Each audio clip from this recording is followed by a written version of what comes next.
मुझे जो जिम्मेदारी दी गई है वो ये है कि हमारे इन बुजुर्गों की 156 गांव के बार बार के ये चक्कर के पीछे चक्कर और फिर एक चक्कर और उनकी ये 4 साल की मेहनत आपके सामने 15 मिनट में रखनी है, जो कि आप सब जानते हो कि मुमकिन नहीं है।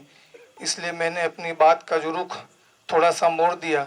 सिर्फ चंद बातें आपके सामने रखूंगा जिससे कि जिस हम मकसद को लेके चले हैं वो मकसद कितना ज़रूरी है हमारे सामने आ जाए, हमारी फ़िक्रें ताज़ा हो जाए और आगे के काम में काम करने वाले को हिम्मत और मदद मिले। तो मैं शुरू करता हूँ एक शेर से कि मत पूछ नाम मेरी खुशबू का, कि मत पूछ नाम मेरी खुशबू का, ये महक कपड़ों की नहीं किरदार की है। ये शेर अर्ज है उस शख्स के नाम जिनकी फिक्रों के वजह से हम और आप आज यहाँ बैठे हैं। कोविड-19 ने पूरे दुनिया भर के हेल्थ केयर सिस्टम को हिला दिया। हमारी ज़रूरतें, हमारी जो कमज़ोरियाँ है और हमारी लाचारी हमारे सामने आ गई। 2020 तीसरे रमज़ान को ये कहानी शुरू हुई और जैसे जैसे लोग इसमें जुड़ते गए हमारी कौम ने एक बेहतरीन और बड़ा अस्पताल कायम करने का फैसला किया। जिस सरजमीन पे फिलहाल हम बैठे हैं, अल्लाह के उन नेक बंदों ने 55 बीघा जमीन मशाइखी फाउंडेशन ट्रस्ट के नाम कर दी हदिये में। ये हदिया उनकी एक बहुत बड़ी कुर्बानी थी और हमारे लिए हौसला बुलंद करने का एक बहुत बड़ा जरिया, एक बहुत बड़ी मदद और एक बेहतरीन शुरुआत थी। इतनी बड़ी जमीन जब हमें हदिये में मिली तो साथियों ने अपने विजन को जो है आगे सोचते हुए न सिर्फ हेल्थ केयर यानी अस्पताल बल्कि तालीम के लिए एक अच्छा एजुकेशन कैंपस और दूसरी भी वेलफेयर एक्टिविटीज यानी खिदमत खल्क के सारे काम को मशाइखी फाउंडेशन ट्रस्ट के नाम से पूरी कौम को मदद करने के लिए ये फैसला किया और ये ट्रस्ट रजिस्टर्ड हुआ। खिदमत खल्क की अगर हम बात करें तो ये भी एक दीन का शोबा है। मैं उसके अंदर डिटेल में नहीं जाऊंगा, लेकिन हमारे अस्पताल की जो ज़रूरतें हैं वो मैं आपको बता दूं। चंद हालात जो मैंने अपने आंखों से देखे हैं कि इद्दत के अंदर इलाज करने की ज़रूरत पड़ी कोविड में। अगर एडमिनिस्ट्रेशन अगर हमारा ना हो, मैनेजमेंट हमारा ना हो, तो आप साथी मुझे इसका जवाब दे कि ये कैसे पॉसिबल था। एक ऐसा इदारा हमारे हाथ में अल्लाह ने उस वक्त दिया था कि उनका इलाज हो गया। दूसरी बात मैं आपके सामने ये रखता हूँ कि कोविड के अंदर जिन डॉक्टरों का एक फोन पे बेड बुक होता था, एम्बुलेंस में पूरी पूरी रात को पेशेंट को लेके घूमे लेकिन बेड नहीं मिला। तीसरी बात मैं आपके सामने रखता हूँ कि हॉस्पिटल को बनाने की जरूरत ये है कि आने वाली गवर्नमेंट की पॉलिसीज, हमारी गवर्नमेंट का हेल्थ केयर बजट सिर्फ 2% है, कभी 1.9 कभी 2.1, एवरेज कई सालों से 2% चलता है। इतने बजट में हमें कभी भी एक अच्छा हेल्थ केयर सिस्टम मिल नहीं सकता और हमारी कौम की जो खास ज़रूरत है, जो तलब है कि भाई पर्सनल रूम हो, पर्दे का एहतमाम हो, तो ये सारी ज़रूरत तो बिल्कुल भी एक गवर्नमेंट की रिस्पॉन्सिबिलिटी से हम अचीव नहीं कर सकते। तीसरी के हमारे स्टेट के अंदर बेड डेफिसिट के बेड की कमी कितनी है, तो मैं आपको इसका डेटा बता दूं जो हमें हमारी कंपनी ने निकाल के दिया है कि 4000 की आबादी पे कम से कम 10 से 11 बेड होने चाहिए हमारे स्टेट के अंदर और बनासकाठा के अंदर उसके बदले में 4 बेड है, वो भी पूरे नहीं है, 3.9 होता है।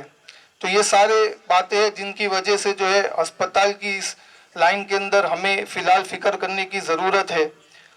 और जैसे कि मैंने आपको बताया, साथी ने भी इशारा किया कि 2 दिन पहले और खिदमत खल्क के अंदर बढ़ चढ़कर हिस्सा लेने वाले टाटा मेमोरियल ग्रुप जिनकी फिक्रों से बॉम्बे के अंदर इंडिया का सबसे पहला रिसर्च सेंटर कायम हुआ, मेडिकल लाइन वाले उसे प्यार की निशानी मानते हैं। इसी तरीके की फिक्रें हमको भी करने की ज़रूरत है क्योंकि हमारे कौम के कई लोग वहाँ से जो है फ़ायदा उठा रहे हैं और हम भी कई लोगों को वहाँ भेजते हैं। तो इस लाइन से जो है फिक्र करने की बहुत ज़रूरत है। मैंने आपके सामने रख दी और चंद तस्वीरें मैं आपको दिखाना चाहता था, लेकिन मौसम ने जो है थोड़ा सा रुख बदला, इसलिए हम स्क्रीन नहीं लगा पाए। स्कूल की भी जो है अल्हम्दुलिल्लाह हमारी जो है कंस्ट्रक्शन चालू हो चुका है।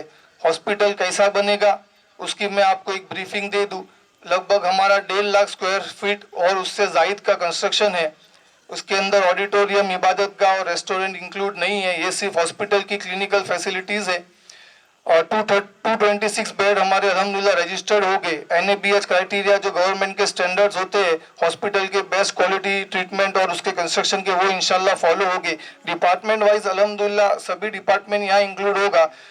मोटे मोटे शब्दों में कहूँ तो ये एक टर्शरी हेल्थ केयर सेंटर होगा जो उदयपुर से लेके अहमदाबाद तक 300 किलोमीटर में अभी तक कोई भी टर्शरी हेल्थ केयर सेंटर नहीं है। टर्शरी हेल्थ केयर सेंटर उसे कहते हैं जहाँ 200 पेशेंट आ गए तो 199 का इलाज हो जाए। एक पेशेंट अगर कोई उसको बहुत रेयर किस्म की डिजीज हो तो ट्रांसफर करना पड़े। ये मैंने आपको मोटी मोटी लैंग्वेज में आपको बता दिया। हेल्थ केयर का जो बजट है और हमारे इस पूरे प्रोजेक्ट का जो बजट है वो हमने पूरे फेज को, पूरे प्लान को 55 बीघा जमीन को यूटिलाइज करने के अंदर 3 फेज में डिवाइड किया है, फेज 1, फेज 2, फेज 3। और डिपार्टमेंट वाइज हमने ऑन्कोलॉजी, कार्डियोलॉजी यानी कैंसर, हार्ट, न्यूरो सर्जरी, दिमाग की सर्जरी, बड़े बड़े सारे सेंटर इसमें इंक्लूड किए। तो फेज 1, फेज 2, फेज 3 में इंशाल्लाह ये पूरी 55 बीघा जमीन का इस्तेमाल किया जाएगा। फेज 1 में हेल्थ केयर सेंटर का, टर्शियरी हेल्थ केयर सेंटर बनाया जाएगा, एक हॉस्पिटल और स्कूल। स्कूल के अंदर 9वीं और 11वीं इंशाल्लाह अगले साल से शुरू हो जाएगा, बॉयज और गर्ल्स, और उसके अंदर गुजराती इंग्लिश मीडियम दोनों इंशाल्लाह। और फेज 2 में एकेडमिक सेक्शन के अंदर यूनिवर्सिटी के कुछ कॉलेजेस पहले कायम किए जाएंगे और बाकी के कॉलेजेस फेज 3 में कायम किए जाएंगे।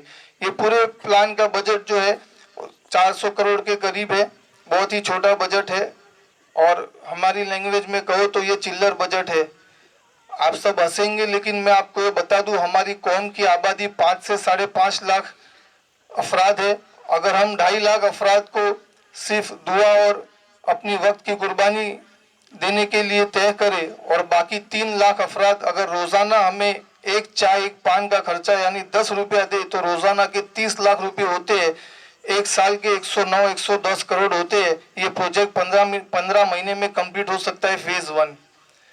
दूसरे कौमों ने इस चीज को करके दिखाया है और मैं इसीलिए ये सारे पॉइंट्स जो है तोड़ तोड़ कर बोल रहा हूँ कि साथ खाली जो है मकसद वही है कि हमारी फिक्रें जाग जाए, काम करने वालों की जो है हिम्मत और बढ़े। और बस इसी पे मैं अपनी बात को खत्म करता हूँ कि साथी जो है खूब मिलकर जो है काम करे और काम करने वालों का साथ दे।